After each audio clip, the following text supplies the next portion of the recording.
Hello, everyone. Welcome to the Film for Fans podcast, your home for movie news, reviews, and movie fan views. This is the podcast from movie fans for movie fans. I am your host, Ryan Dunlevy, joined by my co-host, Rob Dunham. How are you tonight? Oh, doing well, doing well. Looking forward to discussing all the stuff that we have on the show. Yeah, exciting. And looking forward to New Year's Eve and New Year's Day. Mm-hmm. And I think I speak for both of us as people who work at churches that probably this week is more of a holiday week than last week. Yes, it is. You got that right. Oh, man. Well, we have an excellent packed show for you here as we approach New Year. We're going to talk about the box office results. We'll dive in a little bit to some updated info on The Batman as it prepares to come out in a couple months here. We'll wrap up our Christmas movie classic series by looking at some very classic films.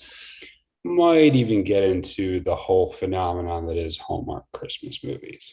Just maybe. And of course, our watch list. All right, Rob, let's get it started. All right. Well, I have to say that the box office results came out, and they came out precisely as I predicted them. So I'm just going to go ahead and, congratulate myself on pegging that one completely right, because that's what I do on this. We're the professionals here on the movie podcast. We're the humble movie prognosticators. That's right. But if you listen to last week's show, I gave you a prediction on what I thought the order of the box office would be, and that turned out to be correct. Spider-Man No Way Home, for the second weekend in a row, took home the number one slot. It did 84.5 million, which in and of itself would have been, I think, the second or third best pandemic release. But of course, it did 260 million its first weekend. So the worldwide total is over $1 billion for this movie already. Wow. It's really insane the levels to which it has been amazing. Now, of course, this was a big fall off from the 260 million, but I think you'll be okay with 84.5 in week two. Sing 2 came in at the number 2 spot, 22.3 million for the weekend. Now, this was a Wednesday release, so if you include Wednesday through the weekend, it made 39.6 million. There was a couple of these that came out on Wednesday. Matrix Resurrections, number 3, was also a Wednesday release, and it made 12 million on the weekend, 22.5 from Wednesday through the weekend. The King's Man, the last one that debuted on Wednesday, 5.9 million and 9.6 million through the weekend. And American Underdog, which just came out on Christmas Day, made 5.9 million also. Rob, thoughts on the box office numbers? And unsurprising to see Spider-Man continue to hold the top spot. I think that a lot of people probably went out to see it after being told that it was a solid movie and that you should go watch it immediately, because as we mentioned last week, there was some very spoilery things in the movie, and I actually went and saw it again on Christmas Day. I was thinking about going to see The Matrix, but ended up going to see Spider-Man again because my wife had not seen it and was interested in seeing it, so we went and did that with our kids. We go to a movie every year on Christmas Day. It's one of our Christmas traditions with my wife and kids. And they're finally at the age where I could justify having them go see Spider-Man. And they both wanted to go see Spider-Man, so it was exciting. My son loves superheroes, and some of the material's a little mature for him still. He's only 7, but he really likes Spider-Man as his favorite. So it was nice to be able to go see that with him. And I also saw The King's Man. I thought that was really good as well. Not surprised to see Sing 2 do so well, just because it's an animated kids movie around Christmas. That's going to do well. Yeah, But the performance of Spider-Man Worldwide is incredibly impressive. it You really have to say. is. Yeah, it really is. And one thing, like with the Matrix, that stood out for me is I anticipated the Matrix to do better than what it did. However, I had kind of forgotten that Warner Brothers is still doing the same day HBO Max Mhm. releases. So I'm sure with all of the movies in the box office that you had a chance to go see, and with the Matrix, the only one that you could stream day of, I'm sure that meant that a lot of people just saw Matrix on HBO Max and went to the theater to see other things. So I'm guessing that really hurt the box office numbers for the Matrix, which we'll get into the streaming model here more in a Yeah, second.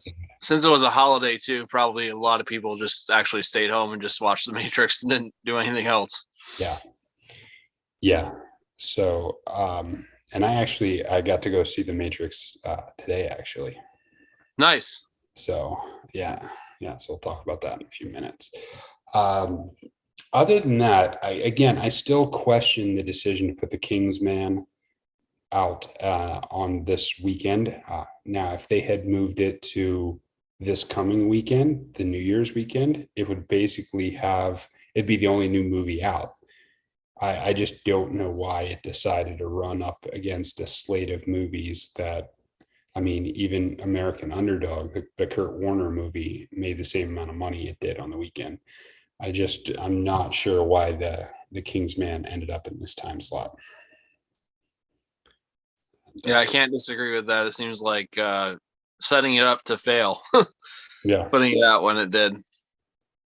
yeah, and so yeah, I'm not sure what was into the decision to do that, but I will still probably go see it, and I'm sure you'll have some things to say about it here when we Hmm. get to our watch list. Find out a little bit about whether it's worth going to see. Uh, but yeah, I was glad to see even I have not seen American Underdog, but I was glad to see it did okay. Just Kurt Warner's a good dude, and you know I'm glad to see that that movie held its own at least. All right, anything else in the box office? Not really. Okay. Well, you still have time to see all of these movies because there really isn't anything coming out this weekend. uh, the New Year's weekend is not the same as the Christmas weekend. Let's just put Yeah. it that way. Uh, so you still have a chance to see any of the movies that you have missed because there really is not any major releases this coming weekend. All right. In lieu of major upcoming releases, let's talk about one that's coming up in a couple of months, and that is The Batman. Yes, The Batman. A new trailer dropped for The Batman. I feel inclined to say it in some sort of a deep voice whenever we say that. I don't know if Christian Bale is just irrevocably The going to say Batman. The Batman. have to have to do it in some sort of weird voice.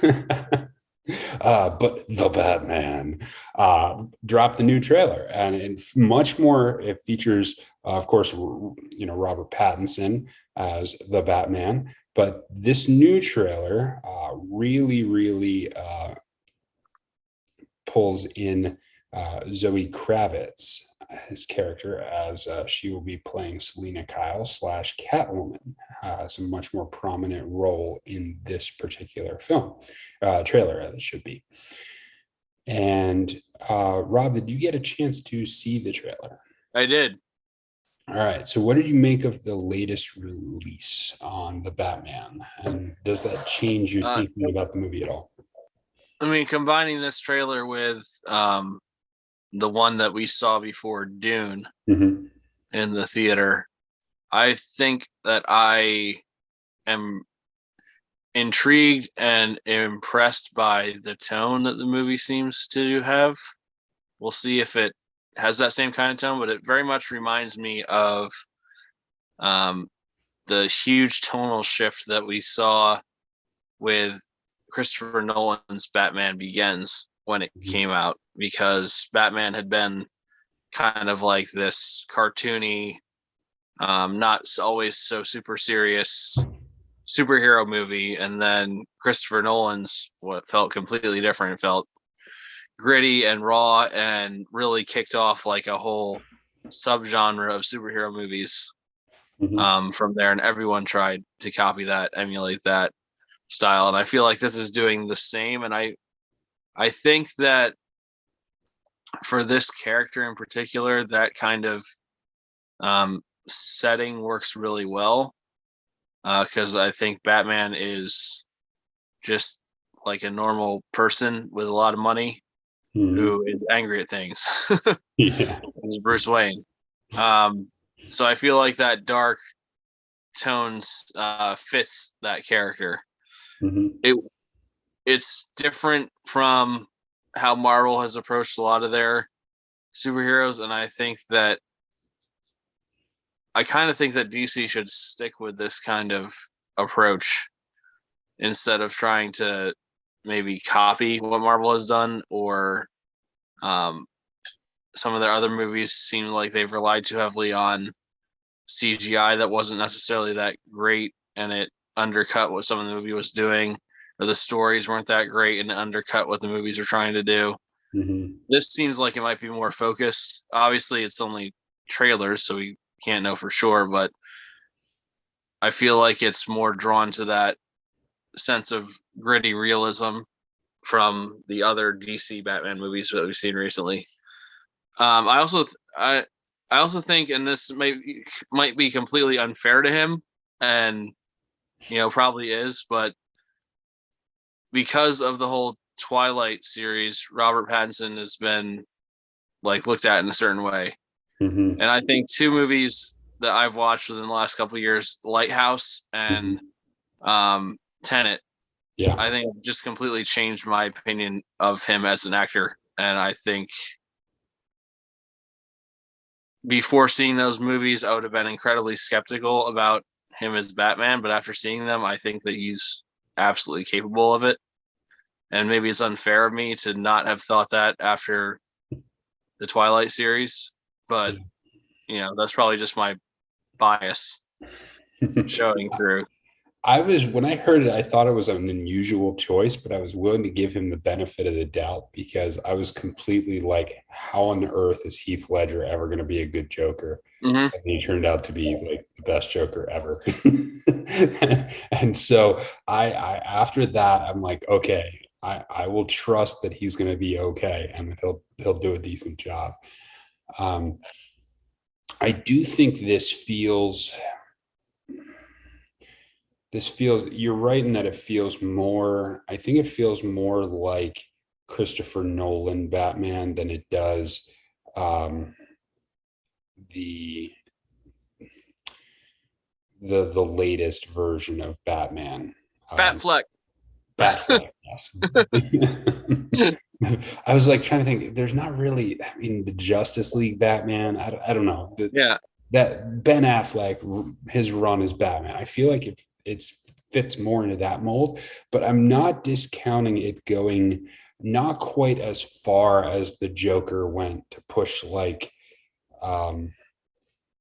just the violence and the psychopathology.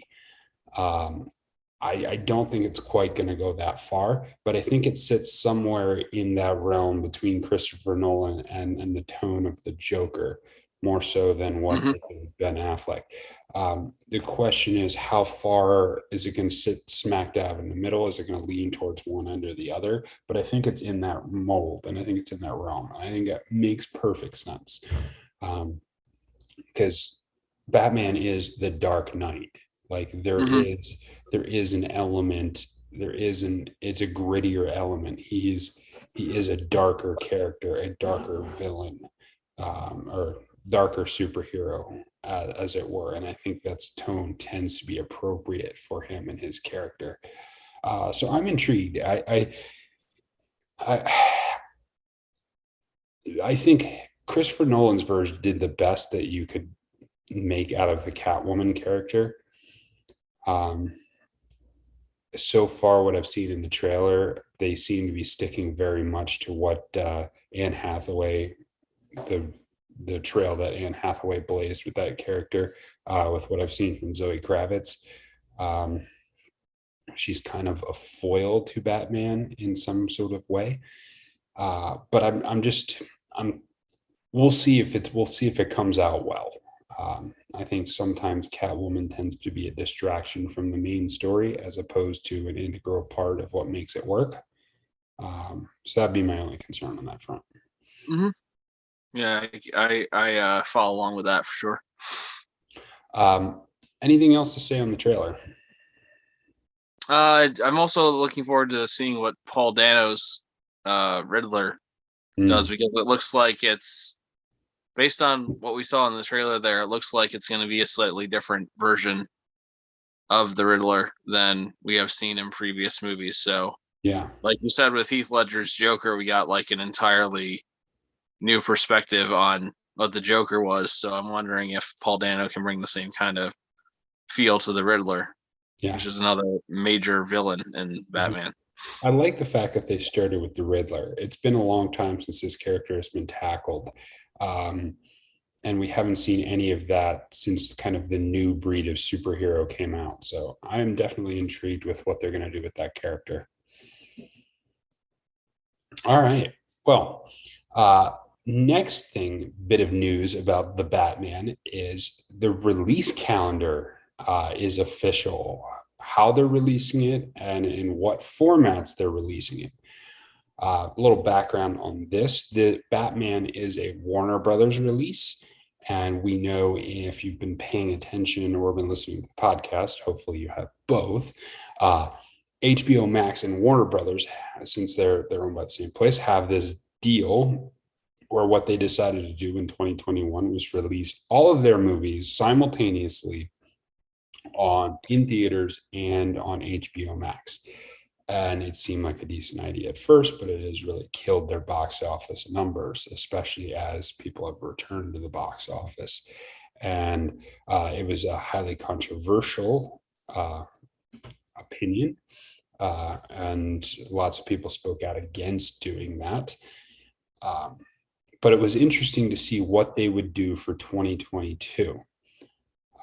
We have not seen a whole lot of info as to what they were doing. So this was going to be one of their first major releases where they were going to have to make a decision on what they were doing with the streaming side of the new movies for 2022. And so we're getting a hint of that with the release on Batman. So the deal is this. The Batman will be released exclusively in theaters on March 4th. Then it will be available for streaming on HBO Max on April 19th. So about a month and a half after it comes out in theaters. Presumably it's basically about a normal theater run, about a month and a half for the theater run, and then it will come directly to HBO Max. Rob, what do you make of this decision by Warner Media about how they're going to handle the release of this?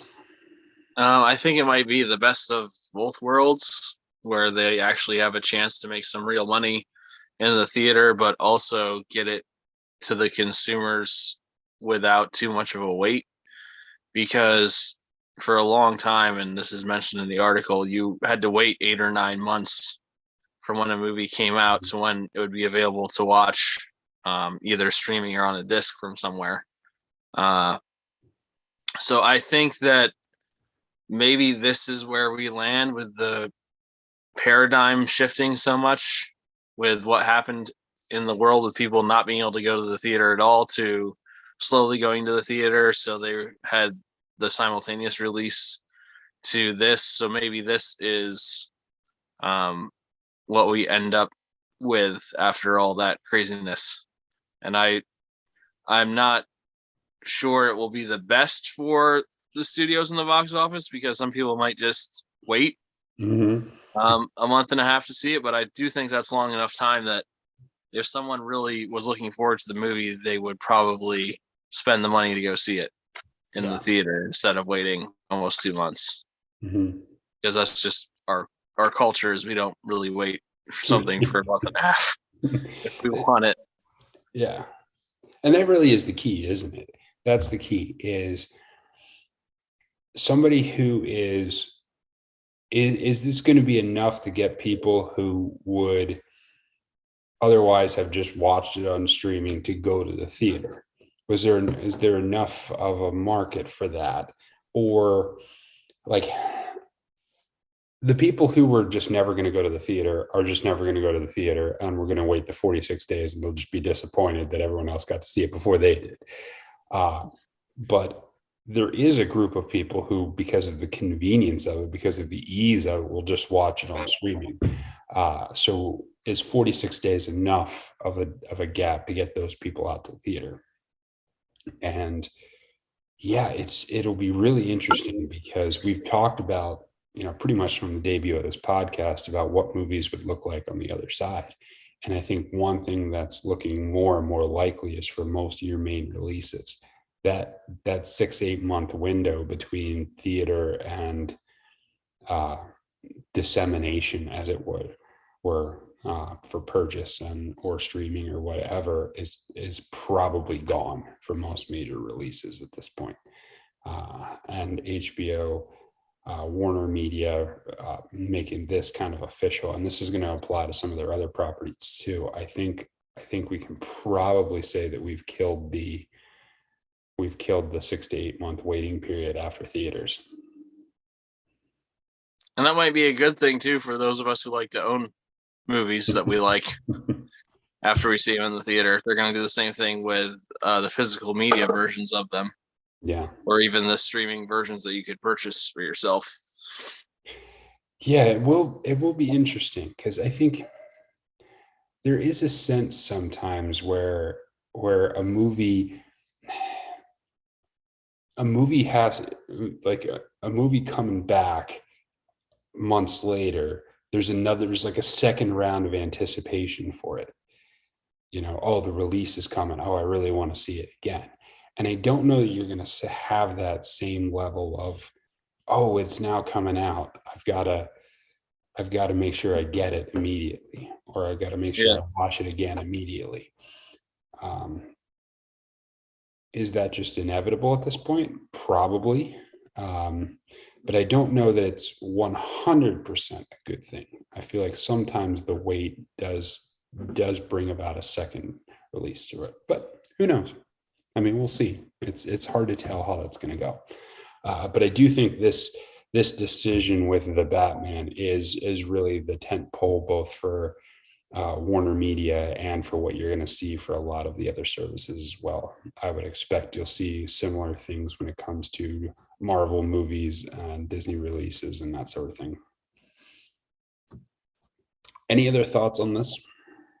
No, I just think it's fascinating that we're seeing some of the outworking of all the questions that we had asked, and we're curious about what this would mean for the industry in the future. And I don't think we're done seeing things changing. I think things will continue to shift. The whole digital landscape is really an interesting thing. So, but I think we can also say that the demise of the box office is highly overstated. Yes, that was the one thing that this has shaken out, is that you're not killing the movie theater. You're not killing the theater release only strategy that has survived, at least to this point. All right, well, let's move on to our discussion, and we're going to wrap up our series we've been doing on Christmas movie classics. And I thought for the last kind of hurrah for this, we'd tackle some of the real classics, some of the ones that are the oldest ones, and talk a little bit about them. And so in particular, we're going to discuss three. We're going to discuss White Christmas. We're going to discuss It's a Wonderful Life, and A Christmas Carol. And we'll discuss it all from a slightly different perspective. But the basic question we've been asking is, why are they classic? Why do people feel compelled to return to them over and over again? So let's jump it off with White Christmas. And we here at the Film for Fans podcast must make a disclaimer in that neither one of us have seen White Christmas. So that is something. So apologize for that, as it were, kind of. All right. So White Christmas, the 1954 classic that starred Bing Crosby and Rosemary Clooney. And this is a successful song and dance team become romantically involved with a sister act, and they team up to save a Vermont inn of their former commander's hotel, basically, his inn, to try and save his inn. So Rob, is there a reason you have not seen White Christmas? I just think there are so many other Christmas movies that I enjoy that I just never thought this would be one that I needed to go out of my way to see, even though I really like music. I think I would have seen it at some point, especially with Bing Crosby involved. Just haven't. And really the only thing I know about this movie at the moment is that my one coworker at my job absolutely despises the one song from the movie about snow, which has the line, "I want to wash my hands and feet and hair in snow," which makes no sense at all. No sense. And it's just that one line that makes her hate it. And every time it comes on the radio in the office, she loses her mind. And I think we've all grown to hate it because of her. So thanks.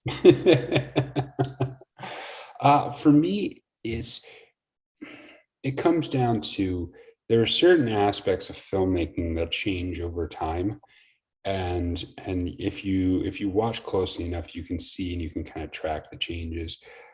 One of the problems I have for movies from this era and some of the older ones is pacing. Pacing tends to be a real issue in a lot of these movies, and I'll get back to that when we talk about the next one. But that's one thing. I'm not a big fan of musicals and that sort of thing. So that is another negative. And like you said, there are so many good Christmas movies out there that you usually, often I will not get to watch all the ones I normally like every Christmas. There's usually a couple that I end up missing. And so I just never felt that compelled to view this one. But do you have any sense why do you think some people consider this one a classic? Do you have any sense of that? Well, I think that the fact that it's from the golden age of Hollywood, if you want to call it that, the 50s, and the fact that Bing Crosby is involved, I think those are two major factors, because there's just a huge level of nostalgia for that era. And obviously, even if you haven't seen the movie, you've heard Bing Crosby sing Christmas music. It's like synonymous with him. Like Michael Bublé currently levels of synonymous with Christmas, I think. So I think it will always be classic for that reason, because people will always gravitate towards his performance and how much he is attached to the season itself. I would say for me, what I get the sense of with this one is more so than some of the other movies on this list. I think this is primarily one that your family gets you into. If you have family that love this movie, if your parents loved it, if your grandparents loved it and watched it every time, that's how it's kind of passed down. I would say that I've gotten the sense mostly from people who love this, that it's a family thing. It became a tradition in the family. So I'd say that, to me, is my sense of more the driving factor of what makes this one a classic, more so than others. Not that a lot of them have that nostalgia factor, but I would just say that I would guess this is more of a family passed down movie. All right. enough of White Christmas. We've had enough of you, White Christmas. Yeah, we only had White Day after Christmas this year anyway. So Yeah, for real. All right. So let's move on to It's a Wonderful Life. And I'm assuming you have seen this one because I believe this is a Rob Dunham family classic. Probably seen this one about 100 times at least. Yeah. All right. So why is this classic in the estimable opinion of Rob Dunham? Well, because my parents watch it every year when we put up the tree, for one. Mm. I I think that there is something in all of us that really relates to the main concept of this story, which is the guy wishes his life had turned out differently than it did. Mm-hmm. And whether or not we all are in that place now, I think there are points in everyone's life where they have that same thought. And I think that's the underlying thing that makes it so popular, because everyone has that question of what if I'd made this decision, or what if this circumstance had unfolded in this way? How would my life have turned out differently? And to see it completely played out in someone's life is fascinating, but also a little scary, because you find out that you might not get exactly what you wanted, Mm-hmm. and it might not turn out as well as your life now is, and brings home the idea that maybe we should be happy and content with what we've been given, because that's really what the wonderful life can be. Obviously, Jimmy Stewart is incredibly revered as an actor, and I think he has a great performance in this. I also think that for its era, this movie is shot very well, and I think that is a reason why it holds up. And I would compare that to like The Wizard of Oz. Like when I watch The Wizard of Oz, I don't think, oh, look, a movie from like the 1930s. I think, oh, wow, this movie is shot really well, like even now. And I feel like It's a Wonderful Life is the same, even though it's black and white. I still think that it was just the photography was done to a very high standard. So those are just some of my thoughts on why I think it's a classic. And obviously, like you said, pacing wise, it is a long movie. Yeah. But I'm more of like, I lean towards long drama anyway, so it's not as much of an issue for me. But I do understand why, for some, it would feel slow, for sure. Yeah. Yeah. For me, the sense I get as to why It's a Wonderful Life is a classic, I think you're right in that it's easy to relate to that. And I think one of the other hearts of it is the idea is that sometimes we don't always think we matter, that what we've done matters, that the life we've lived matters. And one of the cool things that you get to see in this movie is you get to see he gets to experience how he impacted people. And I think all of us have that sense where we hope that we're impacting people. We're hoping that we're making a positive difference. But it's rare that you get to see that directly. It really is. It's rare when you get to see that. And sometimes it's very easy to get discouraged and feel like you don't make a difference and that what you do doesn't matter. And so that's where you see him at the beginning of this movie. And that the fact that he gets to go experience that and experience the difference he has made and the difference he makes in things really, really does speak to a real heart to the film. So I think there's a positive message around that, as much as this is a Christmas movie that applies outside of Christmas, like you can watch this at a different time and that same message applies. And I think that's definitely what people relate to mostly. I have trouble. I've seen this movie a couple times, but I still have trouble with it for some of those same reasons.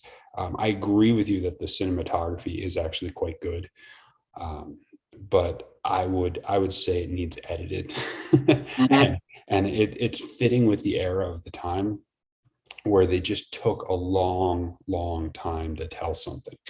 Like you go through every single one of these stories and every single one of these storylines and every single one of them and how they played out. And not all of the things with modern film is inherently good just because it's more modern. Some of it is preference and style, but I do think one of the things that modern movies have mastered is the idea of being able to tell something and get to the heart of what you're trying to say, using fewer words, using fewer scenes, more economy, more efficiency. There is something to be said about telling something over a long period of time, as just like the evidence just stacks up and stacks up and stacks up. But I think you run the risk of, especially you run the risk of just taking too long to tell something. And I do think that is my main critique of It's a Wonderful Life. It just takes too long to get through to the point. Like after a couple of stories, you get it already. It's like, move on. So that's just my minor critique of that one. But overall, it is a well done movie, even if it's not a personal favorite of mine. And now we get to an interesting case of A Christmas Carol. And if you're saying, well, which version are you talking about for A Christmas Carol? That is, in fact, the correct question. Which version are you talking about? I saw recently that this particular story has been shot on film over 200 times throughout the years. So there are over 200 different versions of this floating out there, which says quite a bit. I'm curious as to what you make of that, because I don't know that there's any other story that's been told this frequently. I mean, I'm racking my brain to think of any that have been told with this level of frequency.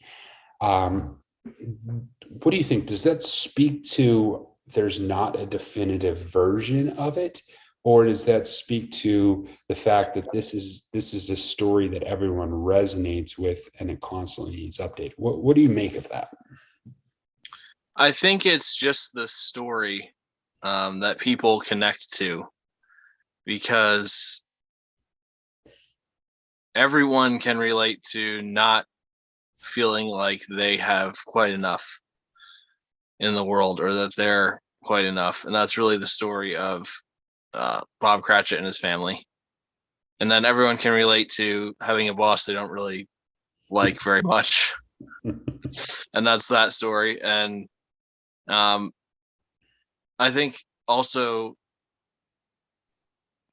Ebenezer Scrooge's story too speaks to us, because it cautions us to not get too full of ourselves, or not rely too much on ourselves at the expense of others.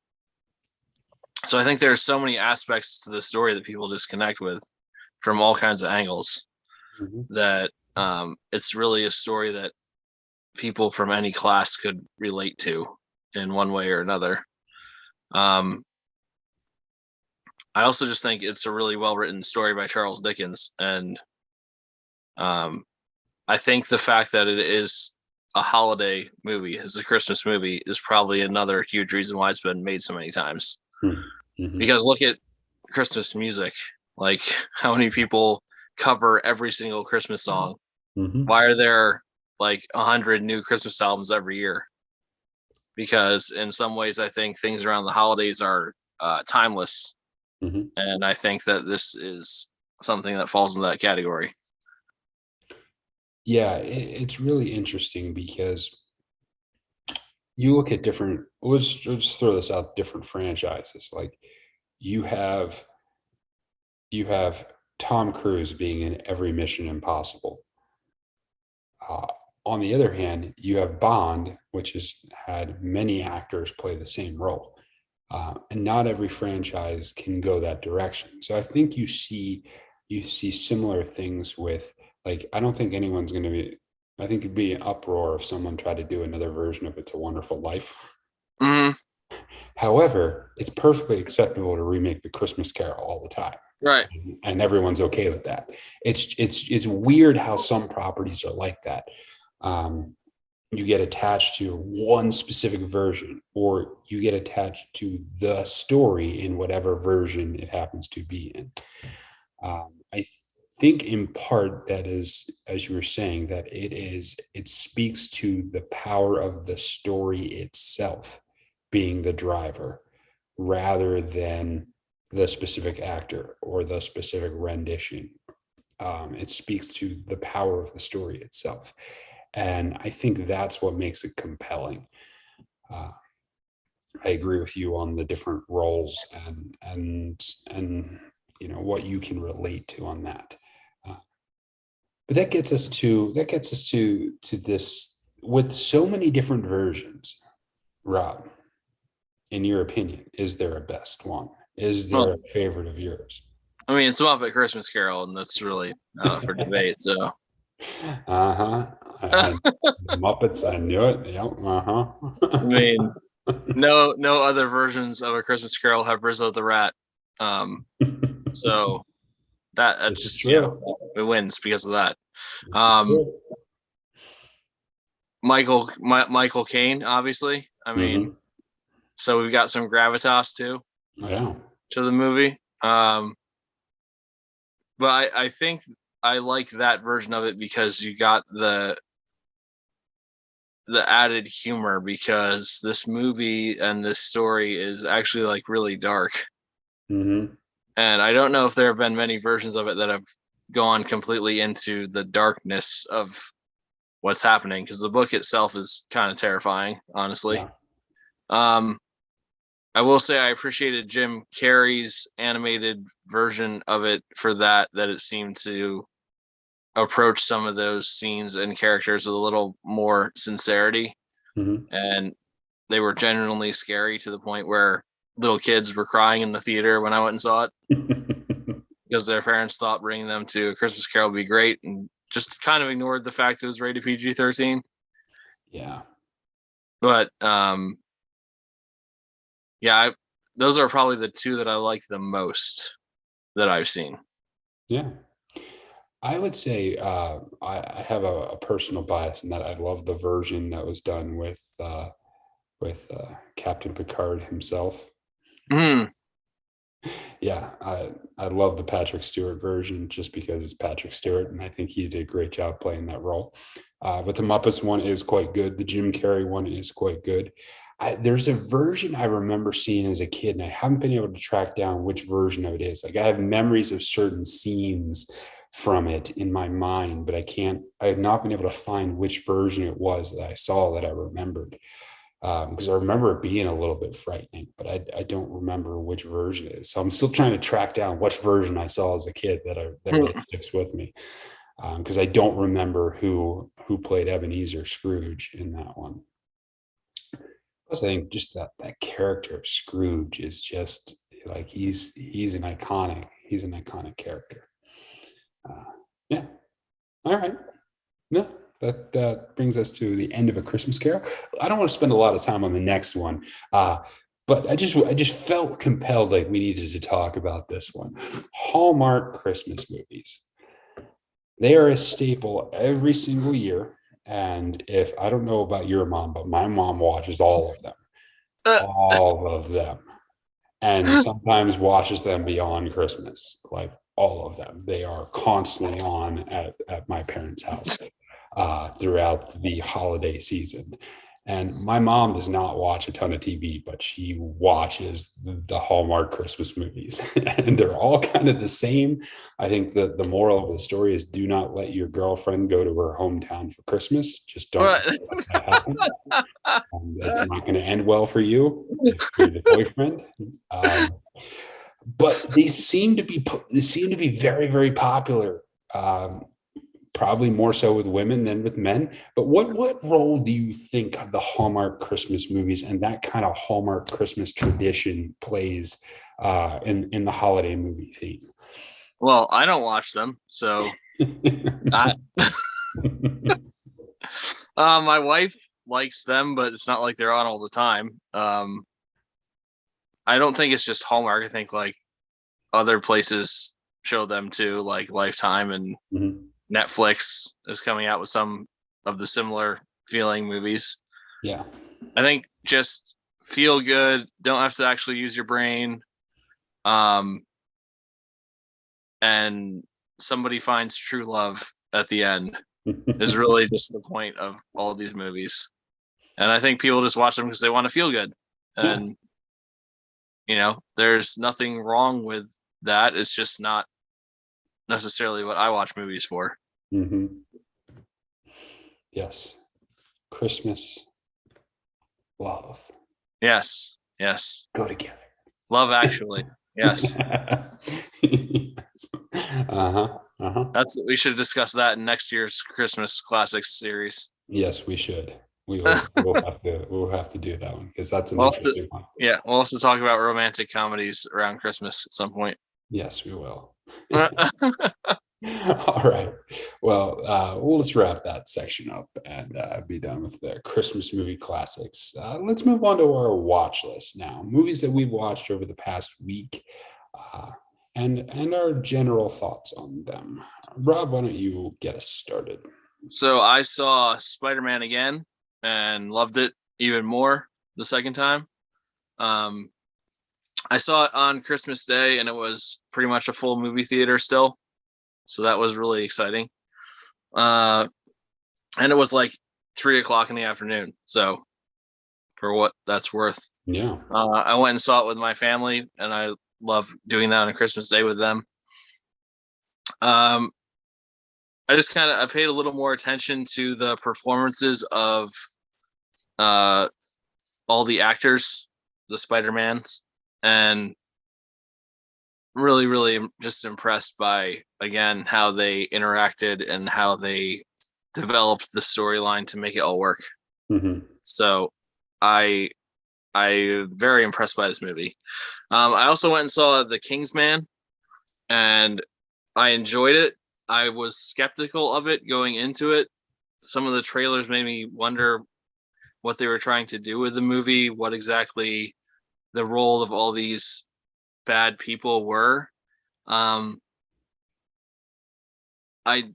think that it was pretty neat how they explored some of the major events in history and how they may have been masterminded by a secret organization behind the scenes. I don't necessarily track with how they did everything that way. It's certainly not 100% historically accurate. And the one major thing I took issue with was I don't see how the villain could turn out to be who the villain actually was, which was a little frustrating for me because I liked the character, but it didn't make a whole lot of sense in the end. Okay.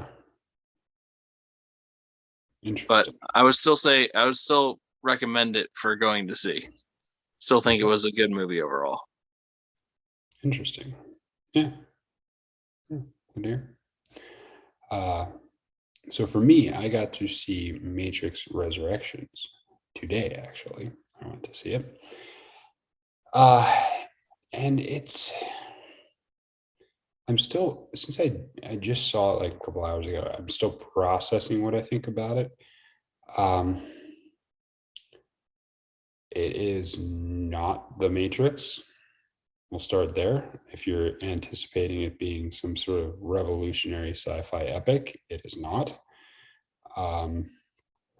They did some highly interesting things, especially early in the movie. It tries to go in new directions, but it can't help but constantly go back to the old directions that it had taken previously.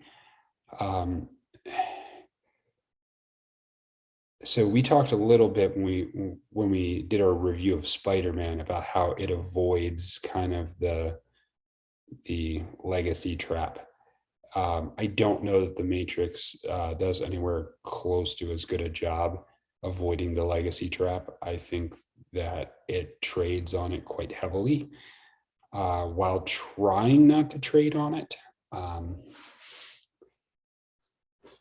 Yeah. Um, so I mean, it's fun to see some of those characters again. But I didn't hate it, but I can't say I really loved it either. Hmm. It is it worth it's worth seeing. It's worth seeing to just to see it and form your own opinion of it. And I won't give too much away since I know you haven't seen it yet. Um, but yeah, I don't know that ultimately it adds much in a way of making this happen. But there's some interesting things they try to do with it, which I found intriguing, especially early in the decisions they make early into, because it's been 20 years, almost 20 years since you've seen a Matrix movie, and what world are they bringing you back into, and why is it there?